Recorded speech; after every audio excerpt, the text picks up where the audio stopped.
Prunes really are an amazing food. They have so many health benefits. You could quite easily call them a superfood, but there's a lot of myths around them, which I'll dispel, and I'll show you the benefits, the super benefits of eating prunes. And with only a few exceptions, everybody, particularly kids and the elderly, should all be eating prunes, and I'll explain that later. Now, I already have a video all about the research on prunes and bones, so I'm not going to go into that much, but check that video out because it is critical to bone health, and it is the #1 super bone health. But look at this, it's beneficial for the bones, the brain, blood and bowel. I'll show you all the reasons for that and how it benefits it. But we know prunes are potent antioxidant, potent anti-inflammatory and alkalizing, all those conditions which protect the body against all types of chronic illnesses, there, from cardiovascular to cancer, and I'll show you that. Hence they're anti-cancer and hypoglycaemic. I'm going to explain that in a moment because one of the biggest comments I get when I put up the video all about prunes and bones, oh, but they're full of sugar. And I call this micromanaging nutrients. They're looking at one little aspect and blowing away all the other benefits, when actually the sugar content, as you'll see in a moment, might be high, but our body actually can't access it. I'll explain that in a moment. In fact, if they're hypoglycemic, they lower the blood sugar level. Yes, they lower the blood sugar level, and as a result of that, they have been shown to be anti-diabetic. Wow. So in addition to that, they have metabolic health in terms of metabolic illnesses and hypertension, a whole raft of those things which link to all these conditions, and they increase the gut biodiversity.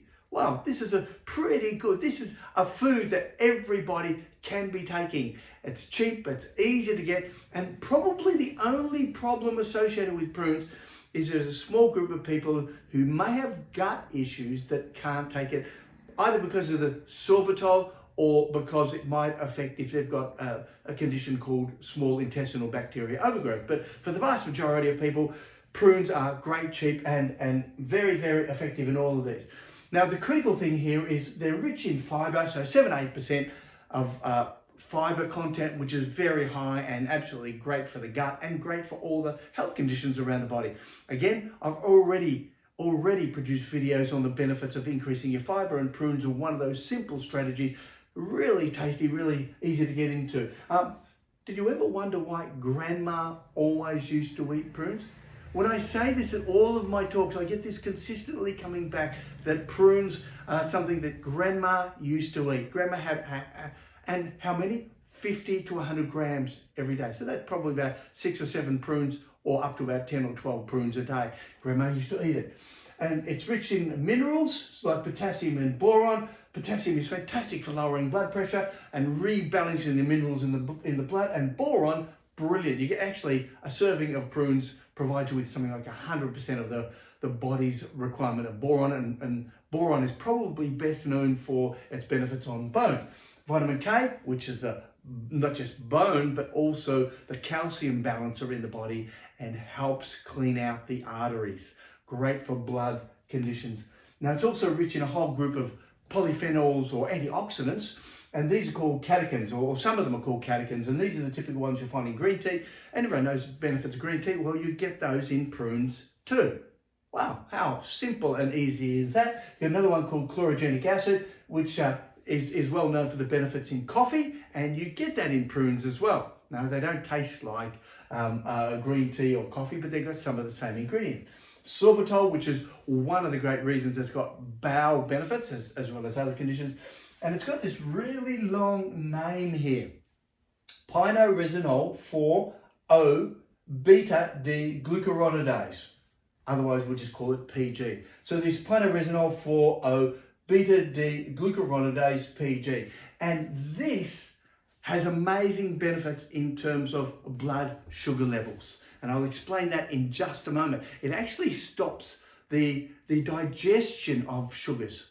And so eating it with sugary foods lowers the level. I'll mention that in a moment. So the first point I want to cover here, the first real benefit, is it's hypoglycemic and anti-diabetic.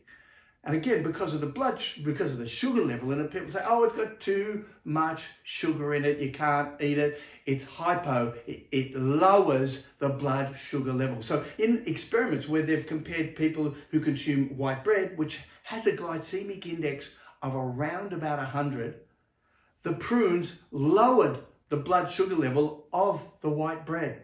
So consumed with things that have a higher glycemic index, it actually lowers it. Wow, how simple, how great is that? Very, very effective and a great food for diabetics, because what you want to do is keep that blood sugar level low and regulate it. And prunes can do that effectively.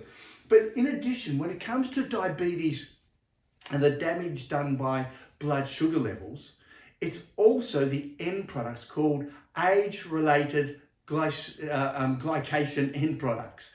Age-related glycation end products. So these are the oxidation of the protein molecules in the blood, and it covers a whole range of molecules in the blood, but causes damage, and that damage is what really is the problem associated with diabetes and high blood sugar levels. And so it's the oxidation and damage done, and of course, because prunes are rich in antioxidants, they help prevent that. Even if the blood sugar level is high, they're helping prevent the damage that's done by the high sugar levels. So it's a win-win-win situation. And then we get on to the real winner here, which is the PG, the pinoresinol. And pinoresinol decreases two things called alpha amylase and alpha glucuronidase. These are the enzymes that digest the sugars in our digestive system. So as soon as we start to chew things, we release enzymes, alpha amylase and other molecules in our other chemicals in our saliva to start to digest foods. So this stops the sugar being digested, or the starches being converted into sugars, and other foods being converted into sugars straight away in the mouth and all through the digestive system. So it stops the digestion, the amylase and the glucuronidase, so the sugar doesn't actually get up and spike, and it's altered differently down in the bowel. But what we find, so it lowers, it decreases those, doesn't occur, digestion doesn't occur, then you get a decrease in blood glucose, a 38% reduction in blood glucose. So as I said earlier, if you take it with white bread or any sugary substance, then it lowers that the amount of glucose in the blood, and as a result, the whole glycemic index level. It increases insulin by about 25%, which, in other words, it's making the insulin much more effective, and it's helping control any blood sugar that is in the blood. And of course, it increases insulin sensitivity, so it's able to get the effectiveness of insulin becomes more effective and able to get any sugar that is available into the cells where they can do some work and actually have something good happen, rather than sitting in the blood where they're actually causing damage. Now, one of the things that lots of the drugs do, or if you take insulin, for example, that insulin as a drug is trying to get the sugar out of the blood. This is what's going on here. So it's lowering the sugar level and it's getting it out of the blood much more effectively. And as a result of it, it's decreasing the AGEs, the age-related glycation end products, which is the damage done by the sugar in the blood. So it's a win-win situation with prunes for blood sugar levels and diabetes. Prunes were grandma's super gut food, great for laxative action. And everybody has known that for literally thousands of years. It's been talked about in some of the old texts and so on. So prunes, dried plums and plums, great for moving things through the bowels, and there's lots of studies. And the reason it works so effectively is because of the fiber content, the high fiber content, sorbitol, which sends those messages around for all of your intestinal muscles to start the peristalsis movement and moving through things through the large intestine and small intestine and gut. But it's also got antioxidants which help heal, but also a couple of them, something called neochlorogenic acid and chlorogenic acid, which you find in coffee, actually help things move through the body too, through the gut as well. Hence why coffee can do that to some people. Well, you've had a cup of coffee and half an hour later, oops, I've got to go to the toilet. So we've got lots of information about why it works, how it works and so on. And then there are studies showing how effective it is on lots of the gut issues, starting with constipation or, let's say, slower bowel movements. In one study where they used 100 grams over 3 weeks, now that's 100 grams per day over 3 weeks. That's probably about 12 or 13 prunes. It will vary. Pretty simple. Measure it, weigh them, check out the size of the container you got, and you can work out how many you need to take. And these were people who were typically constipated and not going to the toilet regularly, and it increased the frequency and consistency compared to psyllium husk. Now, I'm not a fan of psyllium husk. It's just a fibre. And what I want to do is get people to understand that you need more than fibre. Fibre is critical, but it's a combination of fibres. And in prunes, it's got a combination of the water-soluble and insoluble. So it's got that nice combination that works in different layers of gut health. It led to softening of the stools and increased stool weight, e.g. more water. And both of those mean it's going to be much more comfortable going to the toilet, not the straining and the stressing associated with constipation. So again, win-win situation. And the great thing is it's totally and absolutely able to be done every single day or every second day or every third day for the rest of your life. So if you've got constipation in your family, you're related to it, literally, I see this all the time, that get everyone on the prunes and of course the K fibre, which I'll talk about on many of my other videos. In 120 low fibre adults, 80 to 100 grams per day, literally over 4 weeks. Again, increase the frequency and the consistency of the stools. So they went to the toilet more regularly and they went much more comfortably. Win-win. In another study, which I think is really, really important, 12 prunes per day, so probably about 90 to 100 grams, after surgery led to earlier discharge from hospital. Now, this could save hospitals thousands, if not millions of dollars a year, because what happens is you don't get discharged from hospitals in most situations until you've evacuated your bowels, until you've actually been to the toilet. What? Yep. So I was in hospital after an accident, and they said, okay, wait till you've evacuated the bowels. Fortunately, I knew all of this, and with some prunes and K fibre and lots of tea, green tea, everything was working perfectly after a day or so. Message simple, prunes can save a lot of money, because if you get people out of hospital, they don't have to pay for that extra hospital bed for 2 or 3 nights per person. Imagine how much they can save. So let's spread the word here. Then another experiment a study where they did 143 postmenopausal women, and they had 50 to 100 grams of prunes over a period of 12 months, and they found it increased the biodiversity, so the gut microbiome improved. The greater the biodiversity, the healthier you are. It decreased the inflammation in the gut and around the body, so it had the whole body health effect.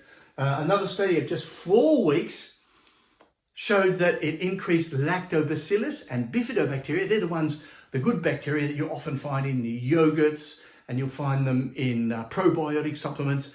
And it's even better when you get them to breathe themselves up in your gut, and prunes help that. But they also decrease the Clostridium and the E. coli, and these are the ones that are so often associated with diarrhea and gut-related health issues. And so it improved the good ones, and it decreased the ones that may be a bit more adverse and opportunistic in the gut and cause problems. So win-win situation.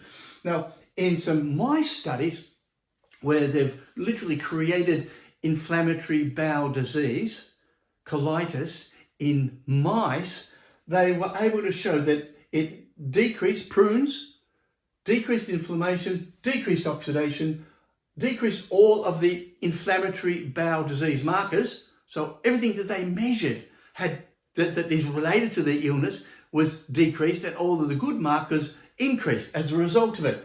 Now, on top of that, they also measured the liver function, and the liver function improved dramatically as a result of the mice being supplemented with prunes. How simple is that? It has so many other benefits around the body, which we'll be mentioning in just a moment. In more mice experiments, where they decrease stress-induced gastric bleeding or lesions. Now, stress plays a huge role in inflammatory bowel disease and irritable bowel syndrome, IBS, IBD. And we know that not only can it cause it, but if you've got it as a result of some other factors, it can exacerbate it. And this study linked to stress-related conditions showed that it decreased, just having prunes, decrease all of those inflammatory markers, decrease literally the stress, and it increased the or improve they stop the gastric bleeding, which is literally the hemorrhaging and what you might call ulcers along the intestinal system. And it all led to an increase in repair of gastric lesions in another stage. So where there was already damage done, it led to repair of that. Lots of studies on mice are showing how effective they are in actually healing the gut, not just going to the toilet, but healing the gut. And finally, another one where they just demonstrated a decrease in inflammation and oxidation in and around the gut as a result of having prunes. It's a win-win situation. Prunes are great for gut healing and all the functions in the gut. Prunes are also fantastic for bone health, both osteoporosis and arthritis. I'll show you that in a moment. But the overwhelming research shows that somewhere between 50 and 100 grams per day consumed over even a short period has benefits, but a longer period has long-term benefits for bone mineral density and osteoporosis. And that's just half a dozen to a dozen prunes per day. Cheap, cost-effective, and great results. In fact, all of the studies on men and women post 55 show similar positive results. Now, I'm not going to go into the details because I cover that in my other article specifically on prunes and osteoporosis, where I go into the details of the osteoblasts and the osteoclasts. So if you're interested in osteoporosis, please check out the other dozen videos we have on osteoporosis specifically, which includes the one on prunes. But the mice studies, again, reiterate very, very clearly that under any conditions, there are improved bone mineral density. And it doesn't matter if it's the estrogen-induced, so they're mimicking aging women, menopause and so on, and post-menopause, drug-induced like corticosteroids, diet-induced, an extremely high-fat diet, radiation-induced. They do that one for radiotherapy patients and so on, but also for astronauts because of the increased exposure to radiation, and age-induced osteoporosis. And all of them, they show that prunes are beneficial for protecting the bones and continuing to build bone mineral density. Now, the new addition is very recent research on arthritis, and I can only find one study, but it was very clear. And the mice, this was a mouse experiment, and they gave mice 20% of their diet, which is a lot. However, you have to remember it was only over 4 weeks. So imagine you're just getting 5%, 10% of your diet over your weeks, months, years, the benefits it'll have. And it decreased bone erosion, decreased the onset of arthritis, it led to cartilage protection, and it increased inflammation in the joints. So it was a win-win situation, and all it was having prunes.